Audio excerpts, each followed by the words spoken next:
नमस्कार. भारत शक्ती मराठीच्या रणनीती या साप्ताहिक कार्यक्रमात तुम्हा सगळ्यांचं पुन्हा एकदा मनःपूर्वक स्वागत.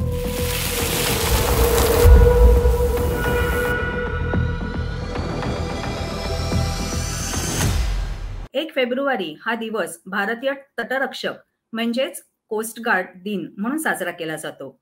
काय आहे कोस्ट गार्ड किंवा त्यांच्या नेमक्या जबाबदाऱ्या कोणत्या आहेत? या आणि अशा अनेक प्रश्नांवरती आज आपल्याला मार्गदर्शन करणार आहेत भारत शक्ती मराठीचे मुख्य संपादक नितीन गोखले. नितीन सर, आजच्या कार्यक्रमात मी तुमचं मनःपूर्वक स्वागत करते. नमस्कार. नमस्कार आराधना. हा खूप महत्वपूर्ण विषय तू निवडला आहेस आणि बऱ्याच लोकांना याच्या बाबतीत माहिती नसते, म्हणून ही चर्चा खूप महत्वाची होणार आहे. बरोबर आहे सर. माझा पहिलाच प्रश्न असा आहे की आपण भारतीय सेनेबद्दल बोलतो, म्हणजे त्याच्यामध्ये आपण 3 वेगवेगळ्या दलांबद्दल नेहमीच चर्चा करत असतो. मात्र भारतीय तटरक्षक दल हे आपल्या नौसेनेचाच एक्सटेंडेड पार्ट आहे का ती पूर्णतः वेगळी बॉडी म्हणून काम करते? असं आहे की तू बरोबर म्हटलंयस. ऑब्झर्वेशन अगदी करेक्ट आहे की भारतीय सेना, नौदल आणि वायुदलाच्या बाबतीत पुष्कळ चर्चा होते, लोकांना माहिती पण असते. पण भारतीय तटरक्षक हे मिनिस्ट्री ऑफ डिफेन्स, संरक्षण मंत्रालयाचा जरी भाग असला तरी त्याच्या बाबतीतची माहिती जरा कमी आहे लोकांना. पण हे लक्षात घेतलं पाहिजे की हे भारतीय नौदलाचा भाग आता भारतीय तटरक्षक नाहीये. 1977 पासून गेले 45 वर्ष भारतीय तटरक्षक म्हणजे इंडियन कोस्ट गार्ड ही एक सेपरेट एंटिटी आहे आणि त्याची स्थापना 1 फेब्रुवारी 1977 ला झाली होती आणि 78 पासून त्यांचं काम पूर्णपणे सुरू झालं. स्वतंत्ररित्या त्यांचं काम सुरू झालेलं आहे. त्यामुळे हा एक चौथा अंग भारतीय संरक्षण मंत्रालयाचा आहे असं हे गृहीत धरलं जातं आता त्यांच्या फंक्शनिंग मध्ये. सर, ह्याच्याशी संबंधित पुढचा माझा प्रश्न आहे की तुम्ही म्हणालात की चौथं महत्वाचं अंग म्हणून आता त्याची ओळख आहे, तर तटरक्षक दलाकडे नेमक्या कोणत्या कामगिरी सोपवलेल्या आहेत? तटरक्षक दलाच्या कामगिऱ्या ज्या त्यांना जबाबदाऱ्या दिल्या गेल्या आहेत त्या अगदी स्पष्टपणे त्यांच्या चार्टरमध्ये लिहिलेल्या आहेत की समुद्र तटापासून 12 किलोमीटर 12 नॉटिकल माइल्स, 12 किलोमीटर नाही 12 नॉटिकल माइल्स या परिसरात तटरक्षक भारतीय तटरक्षकांचं आधिपत्य असतं, त्यांचं ज्युरिस्डिक्शन तिथे चालतं आणि त्यांच्यावरती जबाबदारी दिली गेलेली की त्या पट्ट्यामध्ये 12 नॉटिकल माइल्स तटापासून जे काय होईल इल्लीगल काम, तिथे काही स्मगलिंग होत असेल, काही नार्कोटिक्स येत असतील, काही ड्रग्ज येत असतील किंवा तिथे लोकांना जर वाचवायचं असेल वादळातनं किंवा नॅचरल कलॅमिटीज मधनं, तर हे तटरक्षक दलाचं हे काम आहे. त्यांची ज्युरिस्डिक्शन तेवढी असते. पण त्याच्या पलीकडे जाऊन ज्याला EEZ म्हटलं जातं, एक्सक्लुसिव्ह इकॉनॉमिक झोन, जो 200 नॉटिकल माइल्स तटापासून भारताचा आहे आणि खूप मोठा आहे. भारताचं जवळजवळ 23 लाख स्क्वेअर किलोमीटर EEZचा परिसर आहे भारताचा, खूप मोठा आहे. तर त्याची सुद्धा सुरक्षा करण्याची जबाबदारी भारतीय तटरक्षकाची असते आणि त्यांना ते पूर्णपणे ती जबाबदारी दिली गेलेली आहे. म्हणूनच त्यांच्याकडे आज बरेचसे ऍसेट्स, बरीचशी सामुग्री, बरेचसे जहाज, विमानं त्यांच्याकडे आज आहेत. गेल्या 45 वर्षात त्यांनी ते हळूहळू त्याला ताकद त्यांची स्वतःची त्यांनी वाढवलेली आहे. सर, तुम्ही आता उल्लेख केलात की वेगवेगळ्या प्रकारची तस्करी रोखणं किंवा शस्त्रास्त्रांची जी आयात निर्यात होते त्याच्यावरती लक्ष ठेवणं वगैरे, तर नौसेनेबरोबरच युद्ध क्षेत्रामध्ये सुद्धा यांना काम करावं लागतं का हे फक्त शांतीच्या काळामध्येच काम करताना आपल्याला दिसतात? नाही, युद्ध जेव्हा सुरू होईल, समजा कुठल्याही एखादी अशी परिस्थिती आली तर हे संरक्षण मंत्रालयाचं किंवा सुरक्षतेसाठी किंवा डिफेन्स ऑफ इंडियासाठी हे चौथं अंग नौसेनेबरोबर पूर्णपणे कोऑर्डिनेट करून काम करू शकतं आणि करण्याची त्यांच्यावर ही जबाबदारी दिली गेलेली आहे. पण यांचं मुख्य काम हे पीस टाइम मध्ये असतं. म्हणजे हे जे मी आता सांगितलं की पोल्युशन कंट्रोल, बऱ्याच वेळेला मोठी मोठी जी जहाजं असतात ज्याच्यात तेल आयात करतो आपण किंवा तेल जे वाहतूक जी होते याच्यामध्ये पूर्ण समुद्रावरती, त्याच्यामध्ये बऱ्याच वेळेला क्रूड ऑइल जे हे जहाज घेऊन जातात ते कधी कधी स्पिल होतं, ते सांडायला लागतं समुद्रांमध्ये जसं श्रीलंकेला झाली होती एक घटना गेल्या वर्षी, खूप ते ऑइल पडायला लागलं, मग त्याचा कंट्रोल करण्यासाठी ऑइल स्पिल कंट्रोल करण्याची जबाबदारी तटरक्षक दलाची आहे. नंतर कुठे आग लागली, कोणी जर एखाद्या डिस्ट्रेसमध्ये असलं आणि जहाज एखादं बुडायला लागलं किंवा त्या जहाजावर आग लागली, तर पहिलं फर्स्ट रिस्पॉन्डर ज्याला म्हटलं जातं ते भारतीय तटरक्षक आहे.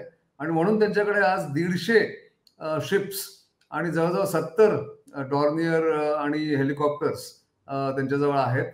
भारताचं तटीय जो एक त्याला म्हणतात लेंथ जी आहे, कोस्टल जी भारताची आहे पश्चिमेपासून पूर्वेपर्यंत, ती जवळजवळ 7,500 किलोमीटरची हे लक्षात घेतलं पाहिजे. भारत हा खूप मोठा देश आहे आणि मग अंदमान निकोबार, लक्षद्वीप या बेटांच्या आसपास सुद्धा कोस्टगार्डचा वावर असतो, कोस्टगार्डचं आधिपत्य आहे. आणि म्हणूनच कोस्टगार्ड हळूहळू वाढत जाऊन आज 20 ते 25,000 लोकांची त्यांचं बळ आहे. आणि त्यांना ही जबाबदारी त्याच्यासाठीच दिली गेली आहे की लोकल पोलीस बरोबर, लोकल फिशरीज मिनिस्ट्री बरोबर, पोल्युशन कंट्रोल बोर्ड बरोबर त्यांनी कोऑर्डिनेट करून ही जबाबदारी पार पडावी अशी एक त्यांना आदेश दिला गेलेला आहे आणि ते ती निभावतात. सर, तुम्ही आता उल्लेख केलात की आपल्याला खूप मोठा समुद्र किनारा लाभलेला आहे. म्हणजे आपण विचार केला तर पश्चिमेकडे आपल्याला जवळपास भुजपासनं, गुजरातपासनं म्हणजे अरबी समुद्रापासून ते बंगालच्या उपसागरापर्यंत ही आपली सीमा, सागरी सीमा पसरलेली आहे असं आपल्याला लक्षात येतं. मात्र माझा प्रश्न असा आहे की ही सागरी सीमा आपण नक्की कशी करतो? म्हणजे त्याची काही मोजमापं असतात का? त्याची मोजमापं अशी आहेत की सागरी सीमा जसं मी म्हटलं की तटापासून 12 नॉटिकल माइल्स पर्यंतचं जो एरिया आहे तो भारताचा टेरिटोरियल वॉटर्स म्हटला जातो त्याला. त्याच्यावर पूर्णपणे भारताचे कायदे, भारताचं आधिपत्य हे पूर्णपणे कुठल्याही देशाचं असं असतं की त्यांच्या तटापासून 12 नॉटिकल माइल्स मध्ये त्या देशाचं आधिपत्य असतं किंवा त्याचा कायदा चालतो. त्याच्या पलीकडे ते इंटरनॅशनल वॉटर्स होऊन जातं आणि त्याच्यामध्ये म्हणून इंडियन नेव्ही, भारतीय नौदल त्याच्यामध्ये जास्ती फंक्शन करतं. पण मी जे म्हटलं EEZचं जे एक म्हणजे त्यांचं जे डेफिनेशन आहे किंवा EEZ मध्ये जो कंट्रोल असतो तो 200 नॉटिकल माइल्स पर्यंत असतो. म्हणजे तटापासून 200 नॉटिकल माइल्सच्या परिघामध्ये जेवढं पाणी आहे समुद्राचं ते भारताचं EEZ म्हणवलं जातो. मग तिथे कोणी येऊन बाकीचं तिथे सी बेड मायनिंग किंवा फिशिंग हे करण्यासाठी त्याला एक परमिशन लागते त्या EEZ साठी.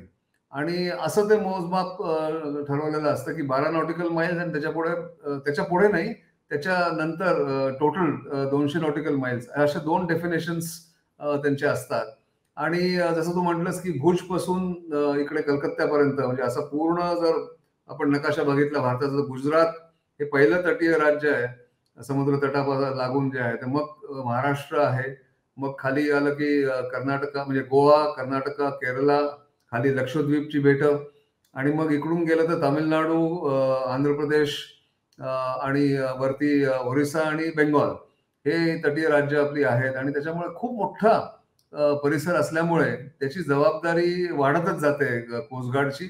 आणि त्यामुळे कोस्टगार्डला गेल्या जवळजवळ 13 वर्ष 14 वर्षात खूप प्रोत्साहन सरकारकडनं मिळालेलं आहे, खूप सपोर्ट मिळाला आहे आणि खूप त्यांचं एक्सपान्शन पण झालेलं आहे.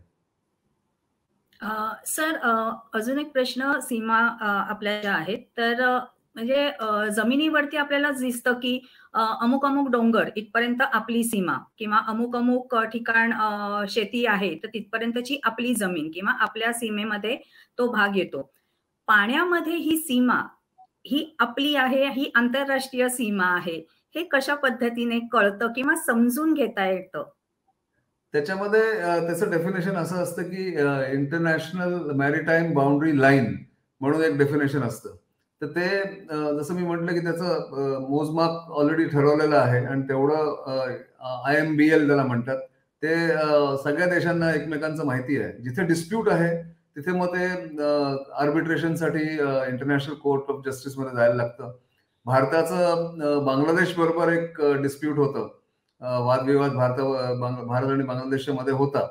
पण भारताने ते जेव्हा तिथे निर्णय लागला त्या कोर्टामध्ये तो भारताच्या विरुद्ध लागला. बांगलादेशच्या वतीने तो निर्णय आला आणि ते भारताने मानून घेतलं. पण पाकिस्तान बऱ्याच वेळेला असे निर्णय मानत नाही किंवा चीन असे निर्णय मानत नाही. म्हणून साऊथ चायना सी मध्ये बरेचसे तंटे जे सुरू आहेत ते याच्यासाठी सुरू आहेत की कोणाची सीमा कुठे आहे. आणि EEZचं डेफिनेशन जे आहे की तुमच्या जमिनीच्या पासून 200 नॉटिकल माइल्स मध्ये तुमचं EEZ मानलं जातं. म्हणून छोटासा जमिनीचा एक तुकडा जरी अगदी असला 5 स्क्वेअर किलोमीटरचा, तरी त्याच्या आसपासचा समुद्र मग तुमचा 200 नॉटिकल माइलचा तुमचा होऊन जातो, EEZ होऊन जातं. ते असं असल्यामुळे आश्चर्य वाटेल लोकांना, मलाही आश्चर्य वाटलं मी जेव्हा रिसर्च केला बऱ्याच वर्षापूर्वी, की फ्रान्स हा एवढासा छोटासा देश आहे, पण त्याची सगळ्यात जास्ती EEZची त्याच्याकडे EEZ आहे, एक्सक्लुसिव्ह इकॉनॉमिक झोन. कारण फ्रान्सची छोटी छोटी बेटं जगभर पसरलेली आहेत. अटलांटिक महासागरात, पॅसिफिक महासागरात, इंडियन ओशन मध्ये अशा असल्यामुळे त्यांचं EEZ सगळ्यात मोठं आहे. पूर्ण जगभरात फ्रान्सचं EEZ सगळ्यात मोठं आहे. भारतालाही थोडासा ऍडव्हान्टेज कसा आहे की अंदमान निकोबार जे आपली बेटं आहेत, पूर्ण ग्रुप ऑफ आयलंड ज्याला म्हणतात, ते असं उत्तरेपासून दक्षिणेपर्यंत त्यांचं चेन आहे. आणि त्या चेनमध्ये छोटी छोटी बेटं असल्यामुळे भारताचा EEZ असा वाढत गेलेला आहे. आणि म्हणूनच चीन जे साऊथ चायना सी मध्ये आज आधिपत्य गाजवण्याचा प्रयत्न करते, डिस्प्यूट्स आहेत त्यांचे व्हिएतनाम, फिलिपिन्स, जपान यांच्या बरोबर, ते याच्यासाठी आहेत. त्यांनी एक आर्टिफिशियल आयलंड तयार केलेत साऊथ चायना सी मध्ये आणि मग ते क्लेम करायला सुरुवात केली त्यांनी की आमचा हा EEZ आहे. तर EEZचं महत्व याच्यासाठी असतं की तुम्हाला फिशिंग करता येतं, तुमचे अधिकार असतात तिथे. सी बेड मायनिंग म्हणजे समुद्राच्या खाली जाऊन, खोलात जाऊन, समुद्राच्या जमिनीतनं, समुद्राचं जे खालची जमीन असते त्याच्यामध्ये काही मिनरल्स असतात ते तुम्ही माइन करू शकता.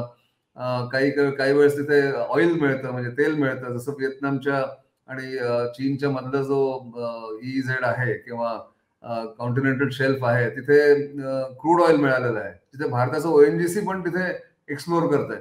तर ह्या सगळ्या पद्धतींमुळे, या सगळ्या गोंधळामुळे EEZचं महत्व वाढत गेलेलं आहे. आणि म्हणूनच हे मरीन डिस्प्यूट ज्याला म्हणतात ते वाढण्याची शक्यता आहे. आणि त्याच्यासाठी तटरक्षक असणं, तटरक्षक दल आणि तटरक्षक दलाची जबाबदारी ही वाढत गेलेली. बरोबर. सर, याच निमित्ताने अजून एक प्रश्न आहे की 26 नोव्हेंबर 2008 मध्ये मुंबईवरती जो अतिरेकी हल्ला झालेला होता, तर हे अतिरेकी समुद्र मार्गाने आलेले होते. हे ज्या वेळेला उघड झालं त्याच्यानंतर तटरक्षक दलाकडे जास्त कामगिरी सोपवली गेलेली आहे किंवा शस्त्रसज्जता त्यांच्याकडे असावी असा एक प्रस्ताव त्यावेळेला मांडला गेलेला होता. तर खरोखरच आज तशी शस्त्रसज्जता किंवा अधिकार तटरक्षक दलाकडे आहेत असं आपल्याला बघता येतं का? हो, नक्कीच खूपच सुधारणा झालेली आहे 2008 नंतर. कारण त्यावेळेस थोडासा गोंधळ होता की म्हणजे कोस्टल सिक्युरिटी कोणी करायची, नेव्हीनी करायची का कोस्ट गार्डनी करायची का मरीन पोलीस, जे प्रत्येक राज्याचे मरीन पोलीस असतात त्यांनी करायची, हा एक गोंधळ तेव्हा होता. पण तेव्हा केंद्र सरकारने एक ठरवलं की कोस्टल सिक्युरिटी जी आहे, तटाची जी सुरक्षा आहे ती कोस्टगार्डकडे दिली जाईल. आणि त्याच्यासाठी कोस्टगार्डला जे काय ऍसेट्स लागतील, जे काय त्यांच्यासाठी त्यांना काही जहाज, काही surveillance equipment, radar, helicopters, Dornier aircraft, हे सगळं जे पाहिजे हे सगळं त्यांना दिलं जाईल. आणि त्याचं एक्सपान्शन खूप झालेलं आहे गेल्या 14 वर्षात. मी जसं म्हटलं, आज 158 जहाज, फास्ट अटॅक पेट्रोल बोट्स आणि हे सगळे जे आहेत, हे सगळे कोस्टगार्डला दिले गेलेले आहेत. पूर्ण सुविधा दिली गेलेली आहे त्यांना. त्यांचे अधिकार, त्यांचं कायदा ज्याच्यावरती ते बेस्ड आहे, त्यांचे अधिकार, लोकांना अरेस्ट करणं किंवा लोकांना ते स्मगलिंगला आळ घालणं, हे सगळं जे आहे त्याला पण त्याच्यात पण एक सुधार आणला गेलेला आहे, त्याला स्ट्रेंथन केलं गेलेलं आहे. आणि म्हणूनच भारतीय तटरक्षक जे आहे कितीतरी देशांच्या नौदलांपेक्षाही मोठं आहे. जसं आपल्या आसपासच्या छोट्या देशांमध्ये श्रीलंकेजवळ तटरक्षक नाहीयेत, ते फक्त नेव्हीच त्यांचं काम करते. किंवा बांगलादेशमध्ये आता अगदी छोटस तटरक्षक करण्याचा प्रयत्न चालू आहे. तर असं असल्यामुळे भारतीय तटरक्षक आज कुठल्याही मीडियम साईज देशाच्या नौदलाची बरोबरी करू शकतो असं आपल्याला आता म्हणता येईल. म्हणजे ही खूप अभिमानाची गोष्ट आहे खरं तर, की एखाद्या देशाचं तटरक्षक दल एक दुसऱ्या देशाच्या नौदलापेक्षा मोठं असणं, नौदलाबरोबर काम करणं आणि एक चौथं अंग म्हणून आपण त्याच्याकडे कायम बघतोच आहोत. या निमित्ताने एका घटनेची आठवण झाली सर, की मागच्या वर्षी साधारण मार्च महिन्यामध्ये लक्षद्वीपच्या जवळपास एका संशयित बोटीचा शोध लागला होता तटरक्षक दलाला आणि त्यांनी त्याच्यावरती म्हणजे त्यांना हे लक्षात आल्यानंतर त्यांनी त्याच्यावरती काम करायला सुरुवात केली आणि अवैध मोठ्या प्रमाणात शस्त्रसाठा आणि ड्रग्सचा खूप मोठा साठा त्यावेळेला तटरक्षक दलाच्या हाती लागलेला होता आणि गेल्या 12 वर्षातली ही त्यांची मोठी कामगिरी आहे असं त्यावेळेला जाहीर केलेलं होतं. माझा प्रश्न पुढचा आणि शेवटचा आपण याच्या वरती शेवट करूया, की तटरक्षक दल आणि आपण सेनेचं चौथं अंग मानतो. तर या ठिकाणी जर तुम्हाला नोकरीची संधी उपलब्ध होत असेल, तर ती संधी कशी असते? म्हणजे कशा पद्धतीने एका युवकाला जर तिथे जायचं असेल, तर तो कशा पद्धतीने तिथे अर्ज करू शकतो? त्याच्यात 2 प्रकारच्या भरत्या होतात भारतीय तटरक्षकामध्ये. एक ऑफिसर लेव्हलला होतं. ते यूपीएससीची परीक्षा असते आणि त्यांची स्वतःच्या पण काही परीक्षा ते लोकं घेतात. टेक्निकल ब्रांचमध्ये डायरेक्ट एंट्री असते. त्याच्यासाठी ऑफिसर्सना रिक्रूट केलं जातं आणि त्याच्यात जे मेन सेलर्स ज्यांना म्हणतात, त्यांच्यासाठी पण एक वेगळी भरती वेगवेगळ्या ठिकाणी होत असते. ती म्हणजे अगदी म्हणजे उत्तराखंड पासून लडाख पासून खाली तामिळनाडूपर्यंत सगळीकडे भरत्यांसाठी त्यांची जाहिराती येत असतात आणि काही बेसिक क्वालिफिकेशन्स असतातच की तुम्ही 10वी पास पाहिजे त्याच्यात जॉईन करायला किंवा 12वी पास पाहिजे. टेक्निकल असाल तर ITI मधनं डिप्लोमा केलेला पाहिजे. पण ऑफिसर्ससाठी एक वेगळी परीक्षा असते आणि सेलर्ससाठी जे म्हणजे खालच्या दर्जावरती काम करतात त्या लोकांसाठी वेगळी परीक्षा असते. आणि हे त्याचं वारंवार त्याच्या जाहिराती पेपरमध्ये येतात, UPSCच्या वेबसाईटवरती येतात आणि हेही एक मोठं करिअर आहे. कारण तटरक्षकांचं महत्व, तटरक्षक दलाचं महत्व हे वाढतच चाललंय आणि वाढत जाणार. म्हणून ज्याला भारतीय सेना किंवा नौदलात किंवा वायुसेनेत जाता येत नाही, अशा लोकांनी भारतीय तटरक्षकामध्ये दलामध्ये सामील होण्याचा प्रयत्न केला पाहिजे असं मला वाटतं. बरोबर आहे सर. खरं तर जसं तुम्ही उल्लेख केलात, की आपलं तटरक्षक दल हे कुठल्याही एखाद्या देशाच्या नौसेनेपेक्षा सुद्धा मोठं आहे. अभिमानाची गोष्ट आहे आणि मला असं वाटतं, की या कार्यक्रमातनं आपल्या अनेक प्रेक्षकांना ही गोष्ट आज पहिल्यांदा कदाचित समजली असेल. आपल्या कार्यक्रमाचा जो उद्देश आहे, की अशी लोकांना माहीत नसलेली जी गोष्ट आहे किंवा माहिती आहे, ती जास्तीत जास्त लोकांपर्यंत आपण पोहोचवण्याचा या कार्यक्रमातनं प्रयत्न करतोय. कुठेतरी हा प्रयत्न या दृष्टीने आता हळू-हळू पुढे जाणार आहे. अशी एक स्थिती आपल्याकडे निर्माण झालेली आहे. असं एक चित्र निर्माण झालंय. आज या कार्यक्रमात तुम्ही उपस्थित झालात आणि आम्हाला तटरक्षक दलाबद्दल ज्या गोष्टी माहिती नव्हत्या, ती माहिती आम्हाला तुम्ही करून दिलीत. त्याबद्दल सगळ्यांच्या वतीने मनःपूर्वक आभार मानते. नमस्कार. धन्यवाद. नमस्कार. वयम रक्षतः म्हणजे आम्ही संरक्षण करतो असं ब्रीदवाक्य घेतलेल्या या तटरक्षक दलाकडे आज कशा पद्धतीची साधनसामुग्री उपलब्ध झालेली आहे आणि हे तटरक्षक दल कशा पद्धतीने भारतीय सेनेला उपयुक्त ठरत आहे, हे आज आपण या कार्यक्रमातनं जाणून घेण्याचा प्रयत्न केला. या नंतरच्याही भागांमध्ये अशीच वेगवेगळ्या प्रकारची माहिती आम्ही तुमच्यापर्यंत घेऊन येणार आहोत. मात्र त्यासाठी काय करायचंय? चॅनलला लाईक करायचंय, शेअर करायचंय, सबस्क्राईब करायचंय आणि अधिकाधिक तुमचा पाठिंबा तुमच्या कमेंट्सद्वारे जर आमच्यापर्यंत पोहोचल्या, तर आम्हालाही अंदाज येईल की कुठल्या विषयावरती याच्या पुढचे भाग आम्हाला प्रसारित करायचे आहेत. तोपर्यंत नमस्कार.